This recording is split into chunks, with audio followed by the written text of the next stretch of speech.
yang kita kasat mata ngelihat yang fisik yang beda nih kan Jens Rafer gitu. Maksudnya dia udah besar. Apakah misalnya ya sebagai awam kondisi ototnya mungkin lebih kuat dari pemain-pemain kita atau mungkin gimana Mas? Penanganan cedera terparah apa Mas yang pernah ditangani oleh Mas? Jadi secara waktu mungkin rata-rata di 9 bulan sampai 1 tahun, itu yang ideal. Kalau untuk di klub di Liga 1, kondisi fisioterapis itu gimana sih? Selama 10 tahun nih, mungkin sebagai orang yang selalu di timnas gitu, perjalanannya seperti apa Mas? Selama 10 tahun ini, maksudnya pergerakan PSSI dan timnas selama 10 tahun ke belakang dari kacamata seorang fisioterapis timnas, kayak gimana Mas?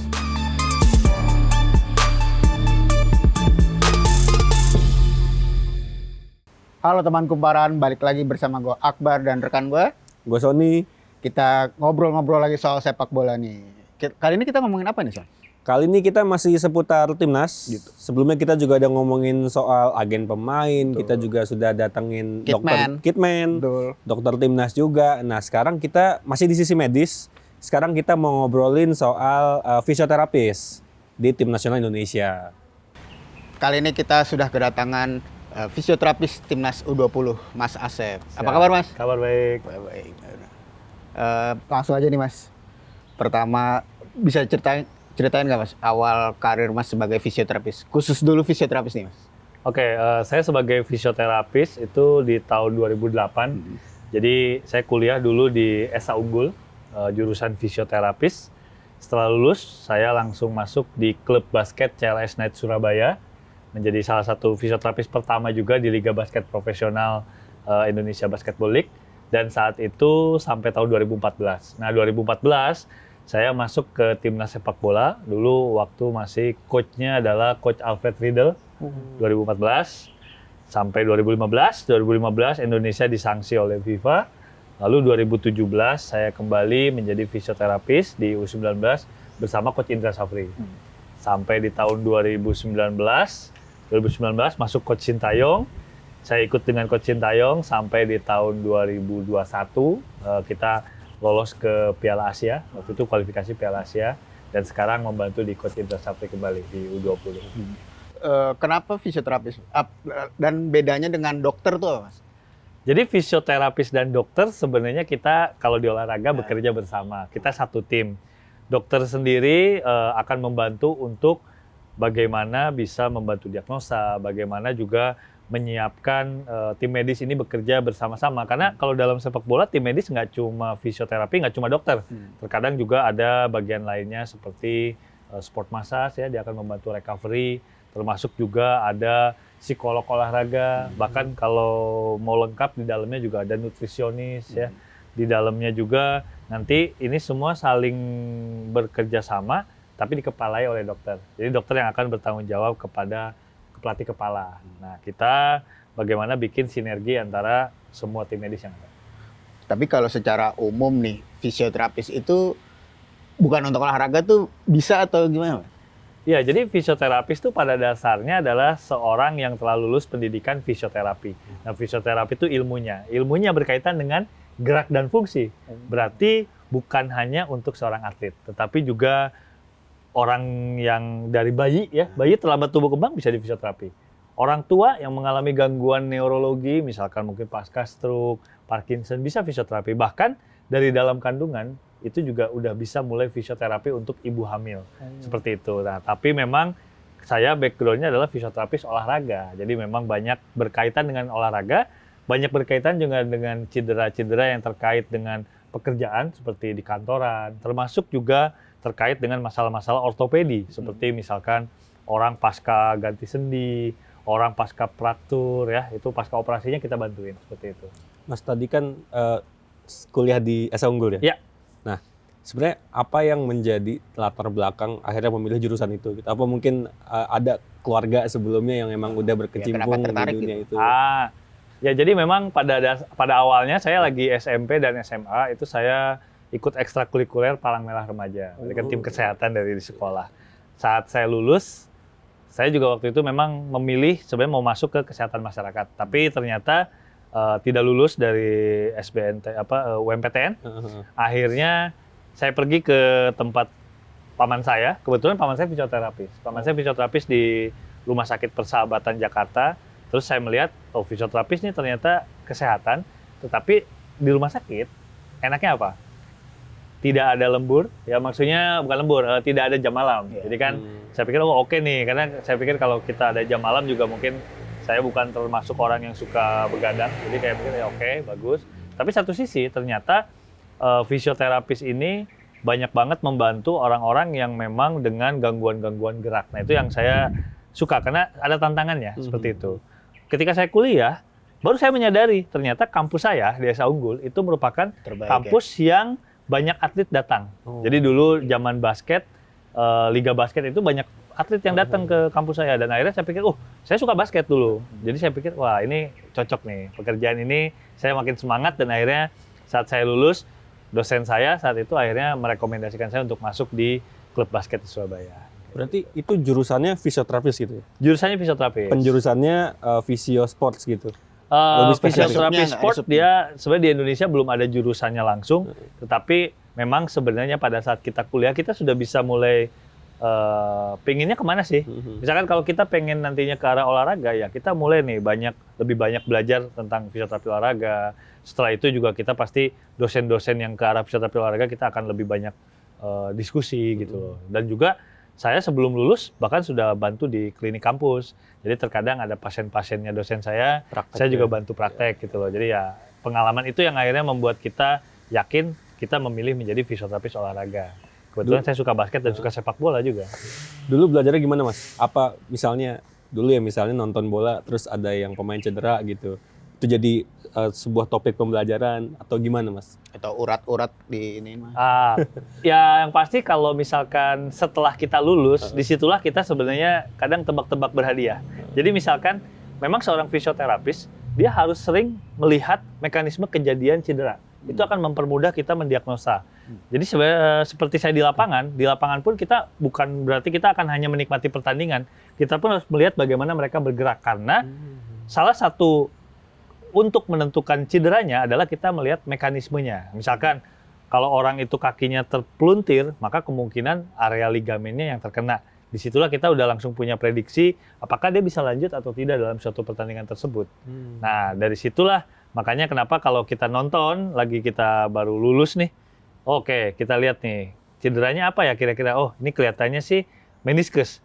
Nah biasanya kan 1-2 hari kemudian ada berita tuh di koran ataupun zaman dulu di TV atau apa, ini mengalami cedera meniskus. Kita kayak bangga aja, ternyata bener nih dugaan kita gitu loh. Jadi memang melihat dari situ itu mempercepat lah. Tapi sebenarnya yang paling penting adalah kita juga banyak melakukan praktek, tapi juga kita baca jurnal juga seperti itu. Lalu Mas tadi sudah menyinggung sedikit soal timnas nih Mas. Ya. Kalau awal ceritanya di yang zaman Alfred Riedel itu awal masuknya ceritanya gimana Mas? Nah, jadi pada saat itu saya sebenarnya sudah membuka satu layanan fisioterapi di kota Surabaya. Timnas saat itu sedang training camp di Sidoarjo. Kebetulan ada pemain-pemain mengalami cedera. Salah satu pemain yang cedera dulu saya ingat banget itu adalah Dedi ya. Dedi cedera, akhirnya dia rekomen ke dokter timnas, saya mau fisioterapi sama Asep. Asep ada klinik di Surabaya. Oke, akhirnya boleh karena waktu itu timnas juga kebetulan posisi lagi kosong fisioterapisnya. Ya, jadi masa waktu itu kosong. Akhirnya setelah Dedi itu datang ke tempat saya fisioterapi, kondisinya cepat membaik. Dan akhirnya banyak teman-teman atlet lainnya ikut datang seperti ada Zulkifli Syukur ya, Robi dulu pada datang. Dan akhirnya tempat saya datanglah Dr. Sarip Alwi, dokter penanggung jawab medis timnas sekarang. Dan beliau melihat bagaimana kita bekerja sebagai fisioterapis olahraga dan akhirnya merekomendasikan kepada Coach Alfred Riedel untuk menjadi bagian dari tim. Dan akhirnya saya bergabung waktu itu di Jakarta dan waktu itu akhirnya kita ikut pergi ke Piala AFF pertama kali. Tahun? 2014. Oh, AFF 2014 ya? Yang, wah udah ramai naturalisasi tuh ya berarti? Waktu itu masih ada Rafael Maitimo, Sergio Van Dijk, Singapura, yang di Singapura ya? Yang di Hanoi, kita main di Vietnam. Yang ini, yang menang Seri Vietnam ya? Seri lawan Vietnam, tapi waktu itu kita kaget lihat Filipina itu dari 11 pemain, 10 naturalisasi. Betul. Ya, kita kalah sama Filipina. Satu lagi menang lawan Laos ya, itu debutnya Evan Dimas. Betul. Evan Dimas cetak gol. Ya. Nah lalu setelah itu beranjak ke setelah dari AFF-nya Alfred Riedel? setelah itu kita masih ada beberapa kali pertandingan persahabatan sampai Indonesia kena sanksi FIFA 2015. Nah, habis itu Mas ke timnas. Yang akhirnya di tahun 2017 saya masuk ke timnas U19-nya Coach Indra Safri. Angkatannya Egy Witani. Gitu. Dan itu yang juara juga Mas ya? Itu kita Enggak ya? belum juara. Kita juara itu akhirnya di U22 di Kamboja. Itu kita 2019 kita juara. 2019 tuh ya. Ya, betul. Kan berarti kalau di total 10 tahun berarti ya bersama timnas. Udah 10 Walaupun tahun. maksudnya beda-beda kelompok usia Ya. gitu. Waktu zaman pelatih Coach Sintayong, nggak lama setelah dia masuk, itu COVID. Nah, saat itu COVID, saya mungkin pegang semua kelompok umurnya. Tapi dari U19, U23, dan senior. Karena saat itu memang eventnya nggak banyak, jadi masih bisa dibagi-bagi. Tapi kalau sekarang kayaknya udah nggak kuat kalau kita pegang semua. Jadi akhirnya memang fokus ke satu kelompok umur seperti itu. Waktu COVID kemarin berarti lumayan challenging juga ya, karena kan nggak ada kompetisi tuh. Ya. Mungkin pemain pada kaku atau gimana tuh Mas? Lebih ke arah kita nggak bisa latihan banyak di dalam negeri.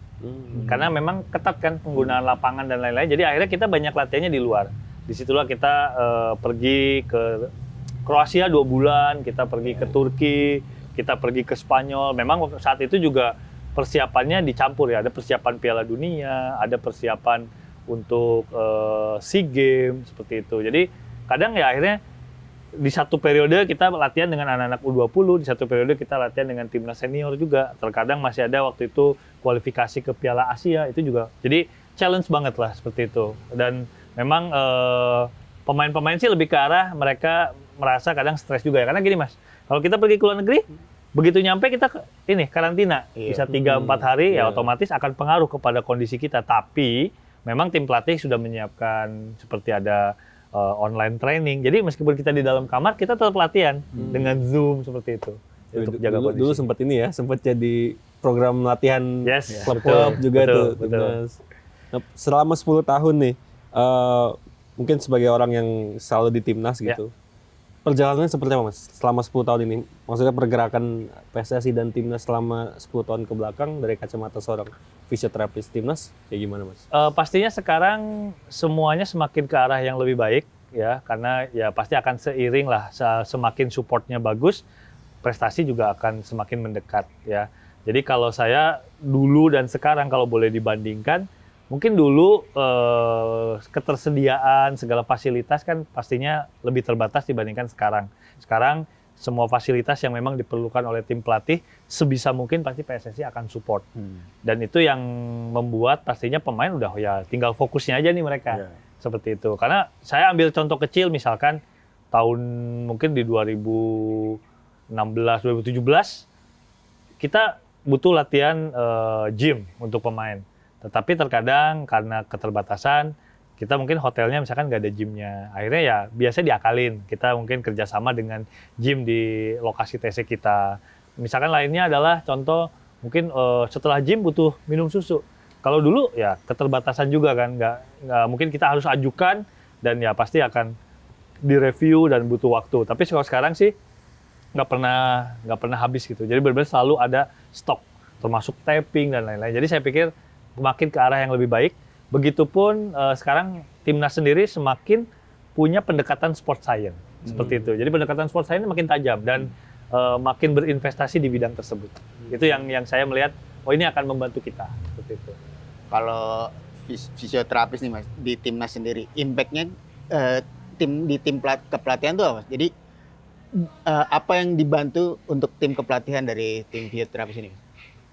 Kalau menurut saya adalah yang pertama, kalau misalkan pemain itu cedera, yang rugi kan pastinya pelatih tidak bisa memilih pemain-pemain terbaiknya. Jadi tugas kita sebagai fisioterapis dan juga mungkin dari teman-teman rekan tim medis lainnya adalah bagaimana kita mengurangi resiko cedera dari seorang pemain tersebut. Nah, bagaimana kita mengurangi resiko cedera? Ya kita harus mengambil datanya. Nah, data ini kan diambil dari serangkaian pemeriksaan, hasil-hasil. Sehingga kita tahu sebagai contoh, kita ambil nih data kekuatan ototnya. Kalau dia punya kekuatan otot, sebagai contoh hamstringnya nih, kiri dan kanan tidak seimbang, atau hamstringnya ternyata sangat lemah dibandingkan dengan quadricepsnya, paha depannya, itu yang akhirnya punya resiko cedera ACL. Dan disitulah nanti kita udah punya prediksi, jangan-jangan nih anak-anak mudah mengalami cedera ini. Nah, tapi juga sebenarnya dengan adanya fisioterapi, pelatih pun akan bisa untuk memaksimalkan performa pemain. Karena kan kita pun bukan hanya penanganan cedera, tapi bagaimana kita juga bisa membantu dari segi pencegahan, penanganan, termasuk bagaimana peningkatan performa. Pastinya akan bekerja sama juga dengan pelatih fisik. Saya melihat kan kualitas pelatih di Indonesia saat ini semakin baik, karena memang PSSI sendiri melalui Departemen Teknik itu memperbanyak sertifikasi buat pelatih.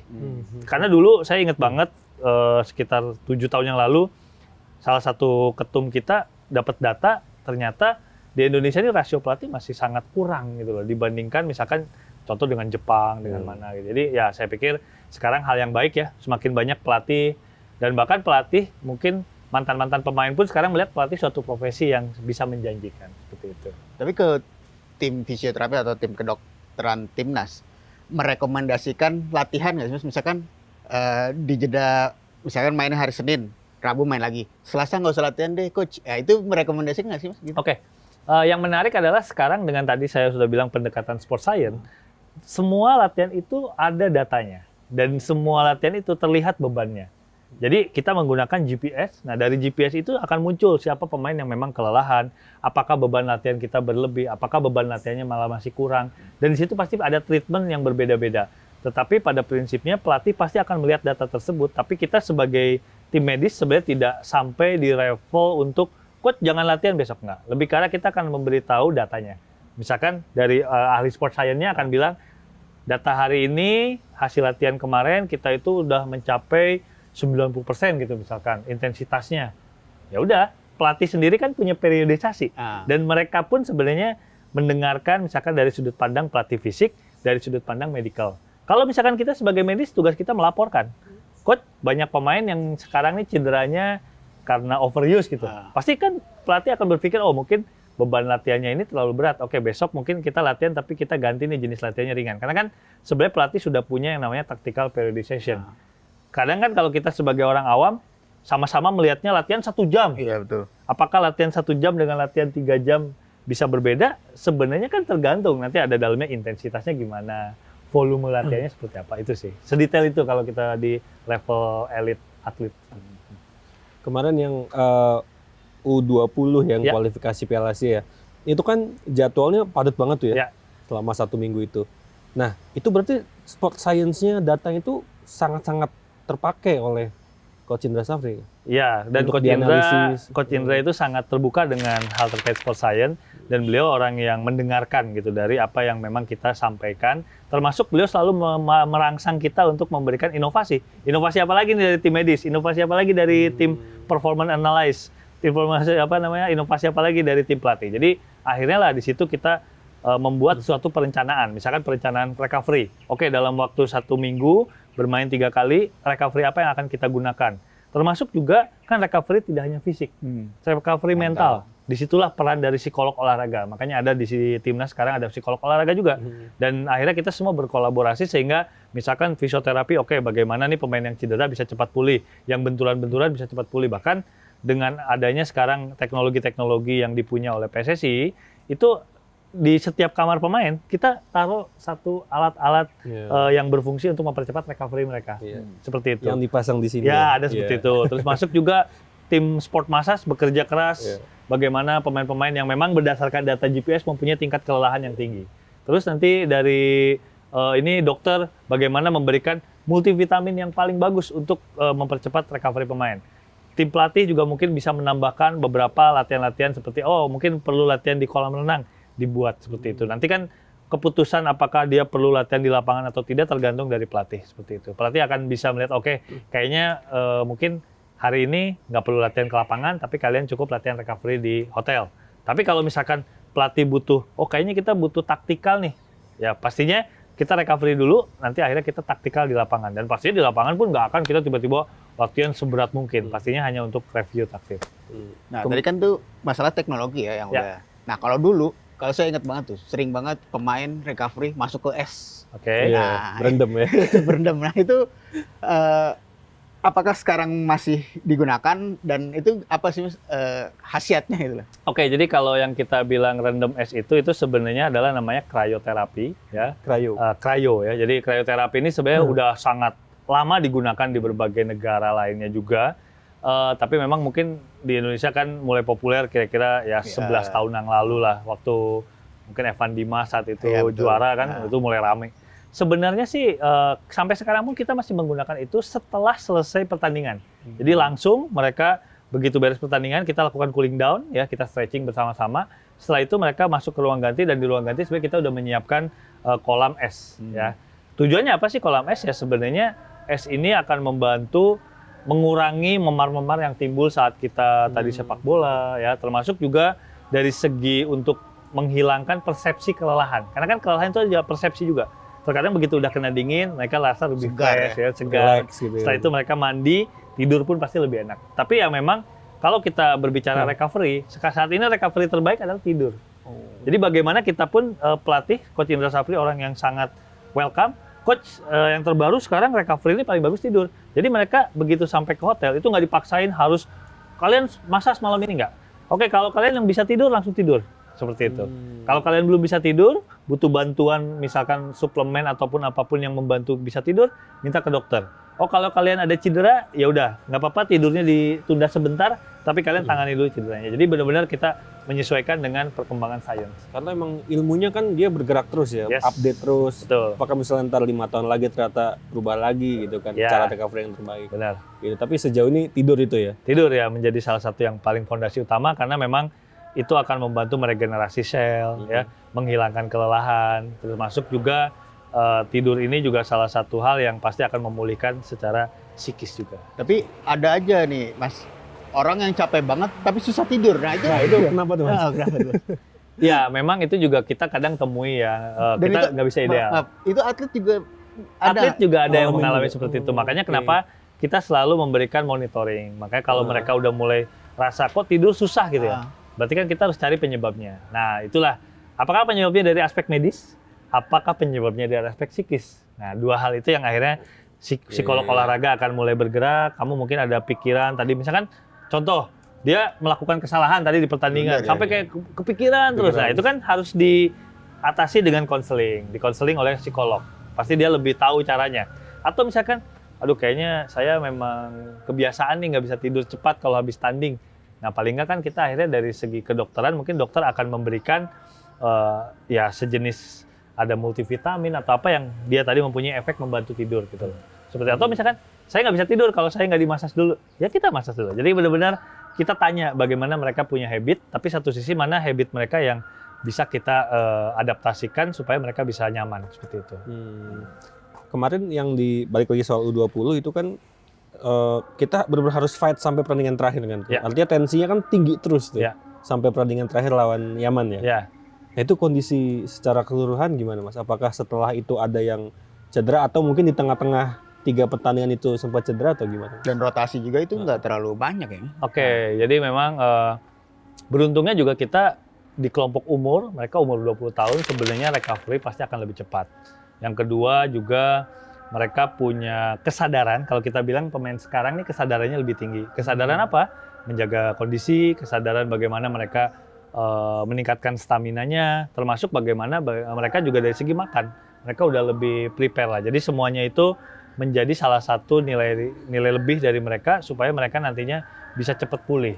Nah, tapi juga memang di umur-umur yang segini ini mereka juga harus bisa bagaimana memanage hal-hal yang dari luar ya. Terkadang kan juga mungkin karena mereka banyak yang mendapatkan fans atau apa kan terkadang. Jadi kita yang akhirnya sebagai official pun bantu mengawasi. Jangan sampai mereka misalkan menerima tamu lebih dari jam berapa di bawah hotel kayak gitu sih. Itu sih yang akhirnya pelatih juga menjadi salah satu concern. Kalau perbedaan sekarang di U20 kan juga udah mulai ada pemain-pemain keturunan gitu kan. Yang kita kasat mata ngelihat yang fisik yang beda nih kan Jens Raven gitu. Maksudnya dia udah besar. Apakah misalnya ya sebagai awam kondisi ototnya mungkin lebih kuat dari pemain-pemain kita atau mungkin gimana, Mas, kondisinya? Oke, jadi kalau berbicara soal otot, memang ada faktor genetik pasti salah satu ya, kita bilang salah satu faktor. Tetapi juga pada saat kita mempunyai keunggulan genetik tapi tidak terlatih, pastinya juga akan menjadi sama saja. Nah, kalau saya melihat sebenarnya pemain-pemain kita saat diberikan edukasi, karena kan di kami semua staff itu bisa memberikan edukasi kepada pemain. Jadi kita tidak diberikan semacam, oh kamu nggak boleh ngasih tahu apa-apa pemain, nggak. Bahkan kita dibuatkan sesi khusus, kelas. Misalkan kelas tentang cedera, kelas tentang ada psikolognya, kelas tentang recovery. Jadi disitulah kita berikan mereka pemahaman, karena memang terkait juga caranya mereka sekarang adalah bukan cuma mereka tuh, kamu harus A, B, C, D. Tapi mereka juga boleh memberikan masukan. Jadi kita lebih terbuka. Dan disitulah sebenarnya kalau kita berbicara pemain-pemain dari luar, mereka juga orang-orang yang open ya untuk menerima masukan, dan juga mereka ya mau menjalankan apa yang kita harapkan. Termasuk juga mereka juga tidak mudah untuk misalkan tergoda lah ya, kita bilang misalkan contoh, wah kamu mumpung di Indonesia nih, kamu makan yang mungkin aneh-aneh gitu nggak. Jadi mereka juga stay on the street lah. Tapi ya mereka juga banyak hal yang mereka mungkin juga positif bawa ke pemain kita, tingkat persaingannya menjadi lebih bagus kan di tim. Kayak mereka akhirnya misalkan, oh mereka untuk meningkatkan kondisi pergi ke gym. Ya, pemain kita pun ya sekarang nggak kalah gitu loh. Jadi nggak yang bahwa kalau zaman dulu nih, ini zaman dulu gitu, pemain pergi ke gym orang bilang, waduh ini mau kemana nih? Nah, kalau sekarang kan mereka benar-benar kayak, ya udah ini kita kita bersaing secara sehat seperti itu. Kita balik lagi nih Mas ke Piala AFF U19 ya. Tahun ini kemarin kita juara berhasil di Surabaya. Alhamdulillah. Itu gimana Mas melihat kondisi tim saat turnamen berlangsung? Pastinya kita berangkat dengan kondisi di mana para pemain ini ya kita udah TC lumayan lama ya, karena kita persiapannya sebenarnya dari bulan Desember. Kita memulai TC itu di Qatar. Waktu itu ada support dari Pak Prabowo kebetulan juga. Akhirnya kalau kita melihatnya tim ini potensial karena berisikan alumni-alumni dari U17 Piala Dunia ya, termasuk juga beberapa pemain yang di usianya seperti Donitri, Kadek Arel itu sudah mulai matang di klub. Jadi ya saat itu kita sangat optimis lah, apalagi bermain di kandang sendiri seperti itu. Yang memang akhirnya seiring berjalannya waktu, persiapan-persiapan semua dilakukan, ya semuanya akhirnya sesuai dengan rencana.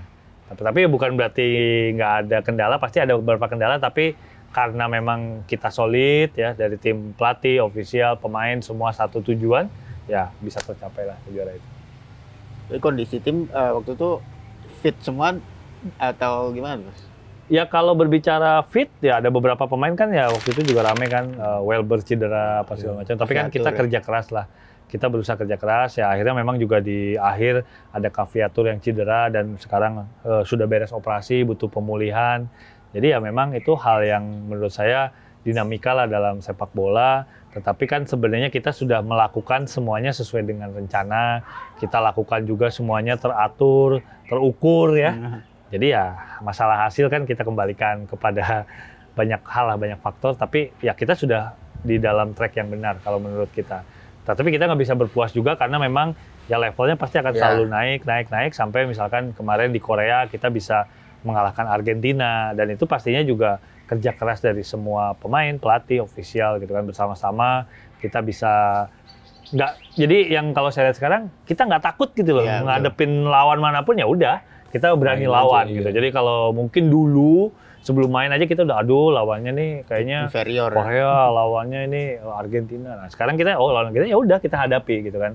Karena memang kalau saya lihat dari segi pemain pun mereka udah semakin banyak jam terbang, itu ya pengaruh sih. Kalau kayak AFF kemarin kan turnamen yang sekitar 1 bulan berarti ya. Nah itu kan dari fase grup, knockout, habis itu final. Ya. Itu kan berarti tensinya setiap pertandingan kan naik terus tuh ya, sampai ujungnya di final lawan Thailand. Nah pekerjaan terberatnya seperti apa Mas? Untuk menjaga kondisi ini supaya nanti pas masuk final ini tetap pada top performance-nya. Ya pastinya itu tadi dengan support data-data dari Sport Science itu yang membuat kita menjadi lebih terarah sih. Jadi kita nggak hanya menebak-nebak gitu seperti itu. Ya tugas kita sebagai kita fisioterapis misalkan dan juga tim medis lainnya adalah membuat pelayanan terbaik buat mereka. Jadi kalau di hotel kita pasti akan ada satu tempat, itu dia menjadi satu tempat yang dimana tempat itu digunakan sebagai medical room. Nah medical room ini kalau misalkan beres latihan itu penuh. Ada yang terapi, ada yang masas, ada yang mungkin lagi suntik vitamin dengan dokter. Ya jadi ya memang yang disitulah akhirnya kita bikin suasana juga mereka enjoy, tidak terlalu terbebani. Tapi satu sisi kita sebagai supporting system kita selalu siap gitu.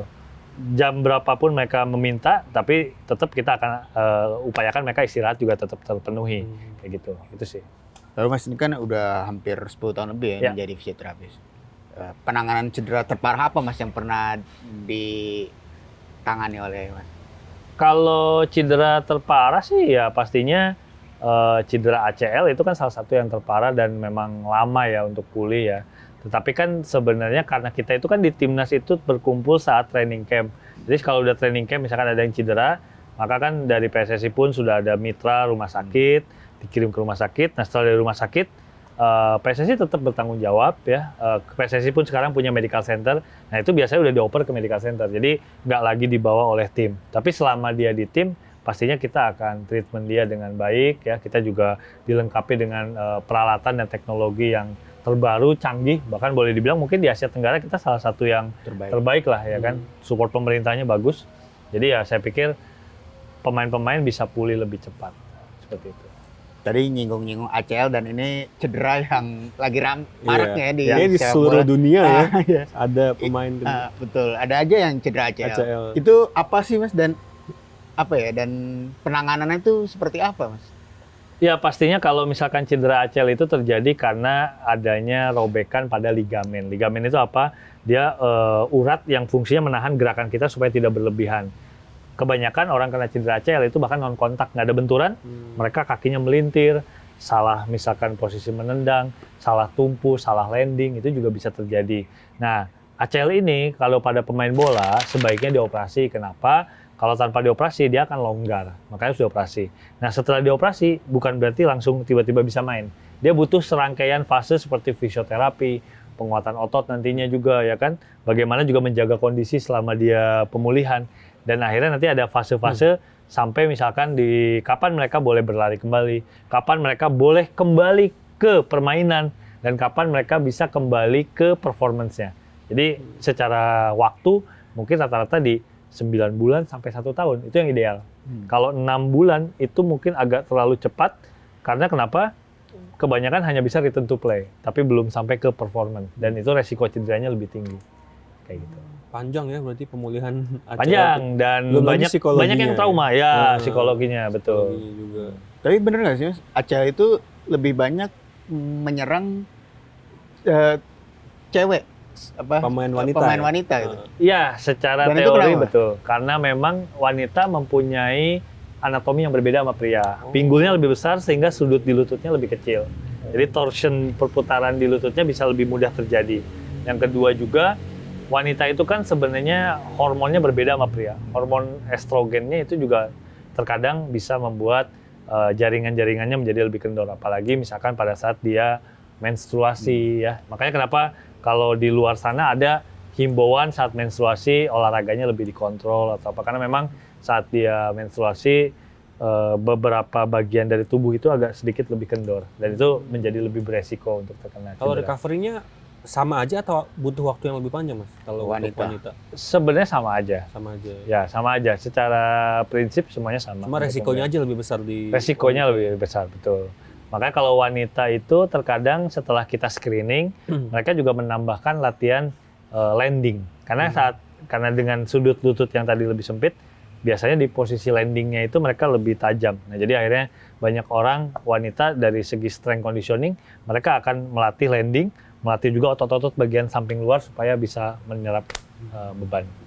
Jadi idealnya abis ACL bisa nendang-nendang bola lah, itu berapa lama lagi? Setahun tadi ya. 6 bulan apa?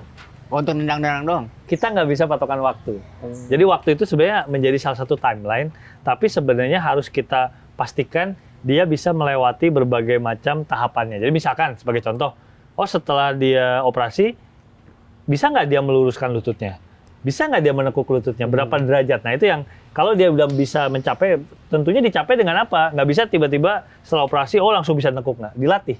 Nah latihannya itu yang sebenarnya terkadang banyak orang yang menyepelekan. Banyak orang yang, udahlah nanti juga paling 6 bulan tiba-tiba sembuh. Nah itu. Padahal sebenarnya harus effort lagi. Jadi operasi itu membantu ya 40% lah. 60% sisanya ya harus dilatih lagi. Seperti itu. Ngilu. Berarti kalau untuk balik ke peak performance-nya lagi itu ada apa ya? Agak susah. Prosesnya lebih Soalnya panjang. kayaknya kalau pemain udah kena ACL tuh agak susah balik ke Virgil van Dijk lah kita ambil Ke top contoh habis itu performance. kan agak sedikit Iya. turun, Ya. agak drop. Ya memang itulah karena berdasarkan penelitian pun hanya 50% sebenarnya yang bisa kembali ke level performance tertingginya. Tapi kan juga terkadang banyak orang yang mau balikin ke awal itu ya akhirnya bertahap gitu kan. Mereka juga adaptasi lagi ya, termasuk tadi bagaimana psikologinya mereka menghilangkan rasa trauma. Itu yang bukan hanya dibantu, tapi juga harus dari dalam dirinya kan. Iya. Makanya kenapa terkadang karakter pemain itu juga penting. Makanya sekarang kita di timnas, di U20 saya ambil contoh, itu kita sampai psikolog lakuin psikotes, Mas. Jadi dari dulu memang Coach Indra salah satu yang Iya. mempopulerkan psikotes buat pemain, karena itu tadi kita tahu karakternya, bahkan sampai ke golongan darah, bukan hanya dari psikotes. Golongan darah pun dijadikan salah satu referensi. Mas, balik lagi nih soal fisioterapi. Ya. Kalau untuk di klub di Liga 1, kondisi fisioterapis itu gimana sih? Ya, fisioterapi sekarang sebenarnya menjadi salah satu komponen yang sangat penting. Ya bahkan ada beberapa tim yang bukan cuma punya satu, bisa punya 2 atau 3. Kelompok umurnya juga ada ya, hampir sama mereka meniru di timnas ya, tim nasional seperti apa mereka ikutin. Tapi juga sebenarnya ini menjadi salah satu hal yang menjadi challenge bagi kita para fisioterapis adalah untuk meningkatkan level knowledge kita, termasuk juga selalu update karena memang ya di sepak bola sendiri ya dinamis sekali, banyak sekali ilmu-ilmu terbaru yang kita harus adaptasi. Yang kedua juga kita harus bisa kolaborasi karena nantinya ya kita harus bisa sampai di fase memberikan si pemain yang cedera ini ke pelatih fisiknya untuk bisa balikan nih pelatih fisiknya untuk melatih kembali sampai nanti bisa kembali ikut berlatih bersama tim seperti itu. Terakhir nih Mas. Ya. Menjanjikan nggak sih profesi fisioterapis di Indonesia? Bukan untuk bola, untuk keseluruhan, Mas. Oke. Jadi kalau kita melihat sebenarnya saya sendiri sekarang menekuni suatu usaha di bidang fisioterapi. Saya punya layanan klinik ya. Dan klinik ini berkembangnya lumayan cepat dan karena apa? Banyak banget yang mereka itu membutuhkan layanan-layanan seperti ini. Bukan hanya atlet, tapi juga orang yang hobi berolahraga. Kita melihat sekarang orang runners, orang main tenis, orang cycling, paddle dan lain-lain itu banyak banget gitu kan. Selain itu juga orang-orang yang di kantoran, banyak duduk, mereka sakit pinggang, sakit leher, ya. Habis itu juga mungkin populasi orang tua yang aktif juga semakin meningkat. Disitulah mereka mungkin mulai ada yang mengalami pengapuran lutut, pengapuran pinggang, saraf kejepit, dan juga masih banyak lagi market-market yang sebenarnya masih bisa dibentuk. Tapi kalau misalkan memang dia orang-orang yang suka berolahraga dan juga ingin jadi fisioterapis, ya kuliahlah fisioterapi, nanti mengambil peminatan terhadap fisioterapi olahraga. Jadi kayak saya suka basket, saya suka sepak bola, dan saya kerja semuanya di bidang tersebut. Jadi enjoy sampai sekarang. Tapi populasinya di sini di Indonesia nih cukup banyak nggak sih fisioterapis itu? Pada prinsipnya fisioterapis itu bekerja banyak di rumah sakit, klinik, ya beberapa juga sekarang mulai masuk di tim olahraga ya. Tapi kalau bicara kuantiti jumlah fisioterapis di Indonesia mungkin lebih dari 18.000. Dan kampus fisioterapi di Indonesia itu udah lebih dari 100 kampus. Jadi menjadi salah satu yang prospek. Dan sekarang banyak dari SMA udah mulai orang tua berpikir bagaimana anaknya mungkin nanti menyukai bidang fisioterapi. Karena fisioterapi ini bahkan bukan hanya di dalam negeri. Di luar negeri sana banyak yang orang Indonesia sekarang kuliahnya S2 ataupun sampai S3-nya itu di luar negeri itu juga banyak banget. Atau mereka dari S1-nya di luar negeri juga ada. Kayak gitu. Oke. Nah, menarik nih teman kumparan jenjang karir fisioterapis. Oke, berarti di Indonesia. Oke, terima kasih Siap, Mas Asep. thank you Terima banyak. kasih, Thank you, thank you, thank you. Asep. Thank you. Ya, teman kumparan, sampai jumpa lagi di perbincangan kita selanjutnya. Dadah.